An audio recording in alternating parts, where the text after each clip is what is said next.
Up in front, as you can see, entire areas, entire part of the township completely underwater. And this is exactly what exactly the assessment is all about. Where exactly do they need to drop the food packets? Where exactly do they need to pull out people from? Where are the people who are submerged, whose houses are submerged, unable to come out? This is about 4 minutes of flying from the Tambaram Air Base. As you can see, still entire vehicles underwater, entire areas completely inundated, houses underwater. And this is a situation of the Chennai airport, as you can see, completely underwater. The assessments are that it will take another 2 to 3 days before the airport starts functioning. As you can see, planes, aircraft still docked in their base, but the runway completely and totally submerged. No operations taking place from here. The water still hasn't receded. It's about quite high, about 4 to 6 feet high in some areas. There you can see remnants of the runway still that is visible above the water. Water slowly receding, a long way before the airport can be made functional again. About 700 to 800 people still stuck in this airport.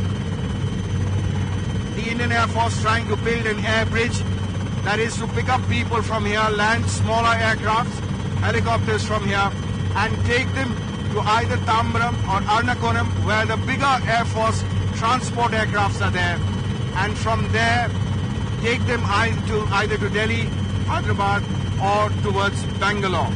And as we look at the residential areas, the areas next to the airport, there you can see the amount of water that is still there.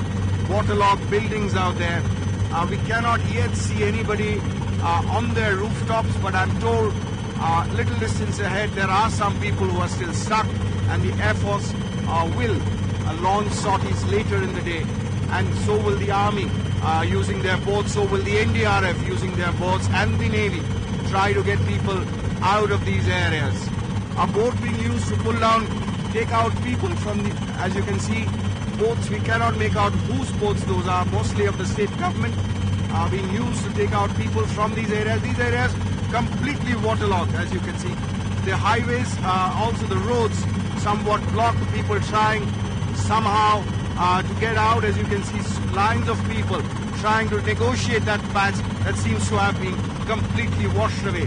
Meanwhile, a very strong current of water flowing through Chennai, heart of Chennai more or less, this is that is there. As you can see, the water levels, how high they are, up to 2 stories high in these areas. In some of these areas, the water level is.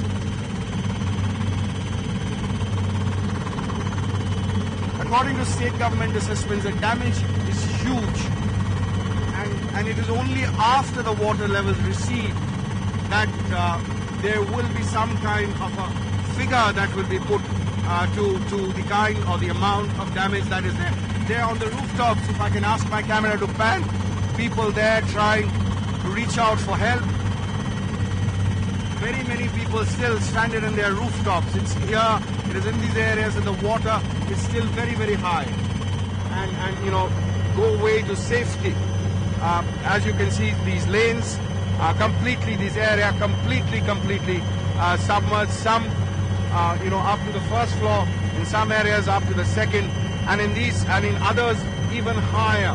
That is the kind of damage, that is the kind of, waterlogging that has happened in Chennai.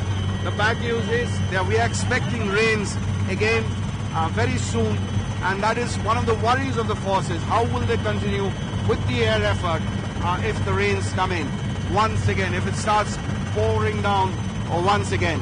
There again, another boat trying to take out as many people as they can to higher, safer, drier grounds. Flying back over the same areas towards what is the outer ring road of Chennai, through a different section of Chennai again.